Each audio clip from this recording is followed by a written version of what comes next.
সেন্টকমের conference রুমে আলো জ্বলছে, সামরিক কর্মকর্তারা চুপ। ক্যামেরার সামনে দাঁড়িয়ে এক মুখপাত্র, তিনি ঘোষণা দিচ্ছেন ইরানের সব বন্দরের নৌ অবরোধ কার্যকর হচ্ছে। পারস্য সাগর থেকে ওমান সাগর, ইরানের প্রতিটি সমুদ্র বন্দর এখন যুক্তরাষ্ট্রের নৌবহরের ঘেরাটোপে। ঘোষণার মাত্র কয়েক ঘণ্টা পর বাংলাদেশ সময় রাত ৮টা থেকে এই সিদ্ধান্ত কার্যকর হয়েছে। যুক্তরাষ্ট্রের পঞ্চম নৌবহর, ডেস্ট্রয়ার, ক্রুজার, সাবমেরিন, যুদ্ধবিমান সব মিলিয়ে এক বিশাল সামরিক বলয় তৈরি করেছে হরমুজ প্রণালী থেকে আরব সাগর পর্যন্ত। যুক্তরাষ্ট্রের দাবি, এটি হরমুজ বন্ধ করার সিদ্ধান্ত নয়। সৌদি আরব, সংযুক্ত আরব আমিরাত, কুয়েতের জাহাজ চলতে পারবে। সমস্যা হবে শুধু ইরানের বন্দরে প্রবেশ করা বা সেখান থেকে বেরোনো জাহাজের। কোনো জাহাজ, কোনো পণ্য, কোনো পতাকা ইরানের বন্দরে গেলেই বিপদ। খাদ্য হোক, ওষুধ হোক, জ্বালানি হোক, যন্ত্রপাতি হোক, সবকিছুর ওপর নিষেধাজ্ঞা। বিশেষজ্ঞরা বলছেন, দ্বিতীয় বিশ্বযুদ্ধের পর এই ধরনের পূর্ণাঙ্গ নৌ অবরোধ খুব কমই দেখা গেছে। দ্বিতীয় বিশ্বযুদ্ধে জার্মানির বিরুদ্ধে ইউরোপীয় দেশগুলো যখন নৌ অবরোধ করেছিল, তখনই পরবর্তী বড় যুদ্ধের সূচনা হয়েছিল। ট্রাম্পের এই সিদ্ধান্ত যেন ঠিক সেই ইতিহাসের পুনরাবৃত্তি। কূটনীতিক বার্তা আর যুদ্ধক্ষেত্রের বাস্তবতা কখনো এক হয় না। পাকিস্তানের বৈঠক ব্যর্থ হওয়ার পর ইরান ও যুক্তরাষ্ট্রের প্রতিনিধিরা বলেছিলেন, আলোচনা ভালো হয়েছে, চুক্তি স্বাক্ষরের কাছাকাছি ছিলাম। তখন বিশেষজ্ঞরা বলেছিল, ট্রাম্পের নীরবতা বড় ঝড়ের আশঙ্কা বাড়াচ্ছে। আর সেই আশঙ্কাই সত্যি হলো।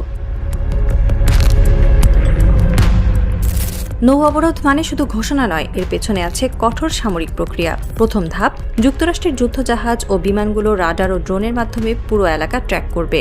কোনো জাহাজ ইরানের বন্দরের দিকে এগোলে তাকে প্রথমে রেডিও সংকেত দেওয়া হবে, পথ বদলাও, ফিরে যাও।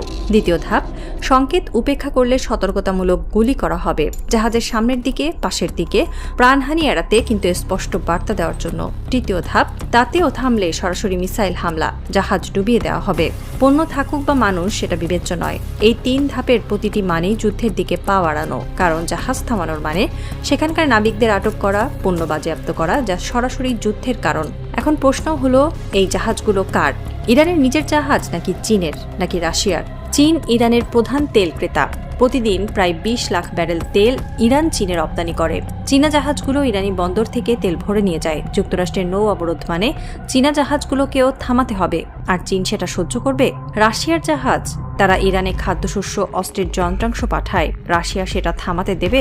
একজন আন্তর্জাতিক সামরিক বিশেষজ্ঞ বলেছেন, ট্রাম্প যে আগুন জ্বালাচ্ছেন তা হয়তো তিনি নেভাতে পারবেন না, কারণ এই আগুন ইরান যুক্তরাষ্ট্রের দ্বন্দ্ব ছাড়িয়ে চীন ও রাশিয়াকেও পোড়াবে।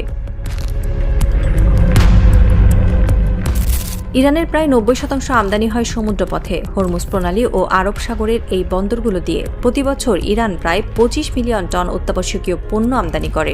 গম, ভুট্টা, বার্লি, সয়াবিন, চিনি, উদ্ভিজ তেল, সার, ওষুধ, যন্ত্রপাতি, ইলেকট্রনিক্স, গাড়ির যন্ত্রাংশ সবকিছুই আসে জাহাজে করে। ব্রাজিল থেকে খাদ্যশস্য, চীন থেকে যন্ত্রপাতি, তুরস্ক ও পাকিস্তান থেকেও সীমিত পরিমাণে পণ্য আসে কাস্পিয়ান সাগর পথে, কিন্তু তা মোটের তুলনায় নগণ্য। ট্রাম্পের নৌ অবরোধ মানে ইরানের এই ৯০% আমদানি বন্ধ। খাদ্য সংকট তৈরি হবে, ওষুধ সংকট হবে, জ্বালানি সংকট হবে, শিল্পের কাঁচামাল বন্ধ হয়ে যাবে, ইরানের ৯ কোটি মানুষের দৈনন্দিন জীবন থমকে যাবে। সামরিক বিশেষজ্ঞরা বলছেন, ইরানকে বাধ্য করা হচ্ছে যুদ্ধের পথে, কারণ খাদ্য সংকটের মুখে কোনো দেশ চুপ করে বসে থাকবে না। ইরানকে যুদ্ধবিরতি ভাঙতে হবে, যুক্তরাষ্ট্রের যুদ্ধজাহাজে হামলা করতে হবে, নৌ অবরোধ ভাঙতে হবে। সেটা না করলে দেশ ক্ষুধার জ্বালায় পুড়বে। একজন ইরানি অর্থনীতিবিদ বলেছেন, ট্রাম্পের এই সিদ্ধান্ত এক ধরনের নীরব হত্যা। তারা বোমা ফেলছে না, কিন্তু আমাদের শিশুদের খাবার কেড়ে নিচ্ছে। এটা যুদ্ধাপরাধ। ইরান ইতিমধ্যে হুঁশিয়ারি দিয়েছে, যে কোনো নৌ অবরোধের চেষ্টার জবাবে তারা পারস্য উপসাগরে যুক্তরাষ্ট্রের জাহাজগুলোকে টার্গেট করবে। ইরানের ভূগর্ভস্থ মিসাইল সিটি থেকে হাজার হাজার ক্ষেপণাস্ত্র ছাড়ার ক্ষমতা আছে। যুক্তরাষ্ট্রের যুদ্ধজাহাজগুলো যদি ইরানের উপকূল থেকে ২০০ কিলোমিটারের মধ্যে আসে, তাহলে তারা সহজ টার্গেট। এই হিসাবে ট্রাম্পের নৌ অবরোধ কতদিন টিকবে? যুক্তরাষ্ট্রের যুদ্ধজাহাজগুলোকে ২৪ ঘন্টা সতর্ক থাকতে হবে, ক্রমাগত ক্ষেপণাস্ত্র হুমকির মুখে থাকতে হবে। আর ইরান যতদিন অপেক্ষা করবে, ততদিন তাদের অর্থনীতি মরে যাবে। তাই ইরানকে দ্রুত যুদ্ধ শুরু করতে হবে। এটাই যুক্তরাষ্ট্রের পরোক্ষ চাওয়া। ইরান যেন আগে হামলা করে, তাহলে যুদ্ধ শুরু করার অপরাধ ইরানের ঘাড়ে পড়বে। নৌ অবরোধের এই পরিকল্পনায় সবচেয়ে বড় ধাক্কা এসেছে যুক্তরাষ্ট্রের সবচেয়ে কাছের মিত্র যুক্তরাজ্যের কাছ থেকে। যুক্তরাজ্য পরিষ্কার ঘোষণা দিয়েছে, ইরানের নৌ অবরোধের কোনো পরিকল্পনায় তারা অংশগ্রহণ করবে না। যুক্তরাজ্যের প্রতিরক্ষা মন্ত্রণালয় এক বিবৃতিতে জানিয়েছে, আমরা মধ্যপ্রাচ্যে উত্তেজনা বৃদ্ধির পক্ষে নই। যুক্তরাষ্ট্রের এই সিদ্ধান্ত আমাদের সমর্থন নেই। যুক্তরাজ্য সরে যাওয়ার অর্থ ট্রাম্পকে একাই এই নৌ অবরোধ বাস্তবায়ন করতে হবে। পঞ্চম নৌবহর আছে, ডেস্ট্রয়ার আছে, বিমান আছে, কিন্তু একা বনাম ইরান, চীন, রাশিয়া, এই সমীকরণ ট্রাম্পের জন্য কতটা টেকসই? একজন নৌবাহিনীর অবসরপ্রাপ্ত অ্যাডমিরাল বলেছেন, নৌ অবরোধ বজায় রাখতে হলে কয়েক ডজন যুদ্ধজাহাজ লাগবে, সাপ্লাই লাইন লাগবে, লজিস্টিক্স সাপোর্ট লাগবে। যুক্তরাজ্য ছাড়া ট্রাম্পকে নিজেরই সব সামলাতে হবে। আর ইরানের হাজার হাজার ক্ষেপণাস্ত্রের সামনে সেই জাহাজগুলো কতদিন টিকে থাকবে সেটা বড় প্রশ্ন। এই নৌ অবরোধের মাঝেই ট্রাম্প ফক্স নিউজকে দেওয়া এক সাক্ষাৎকারে দাবি করেছেন, তিনি চাইলে একদিনের মধ্যেই ইরানকে ঘুরিয়ে দিতে পারেন। ইরানের তেলের স্থাপনা, বিদ্যুৎ কেন্দ্র, জ্বালানি সেক্টর সবকিছু একদিনেই ধ্বংস করে দিতে পারেন। তিনি বলেছেন, আমার কাছে পরিকল্পনা আছে, অপেক্ষা করছি সঠিক সময়ের।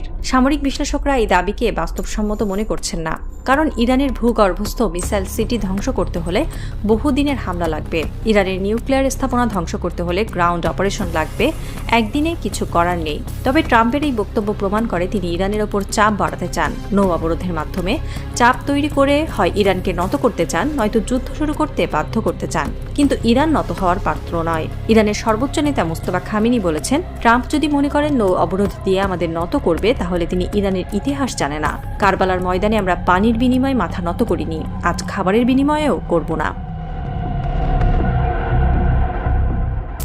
হরমুজ প্রণালীর চারপাশে যুক্তরাষ্ট্রের যুদ্ধজাহাজ, রাডার স্ক্রিন ঘুরছে, ড্রোন উড়ছে, যুদ্ধবিমান টহল দিচ্ছে।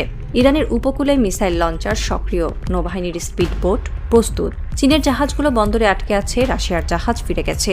ইরানের বাজারগুলোতে আতঙ্ক, মানুষ খাদ্য মজুত করছে, দোকানে লাইন পড়ে গেছে।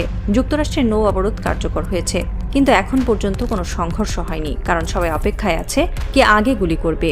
ইরান কি আক্রমণ করবে, নাকি যুক্তরাষ্ট্র আরও চাপ বাড়াবে, নাকি পাকিস্তান আবার মধ্যস্থতা করবে? ইউরোপের 21 দিনের ডেডলাইন টিকটিক করছে।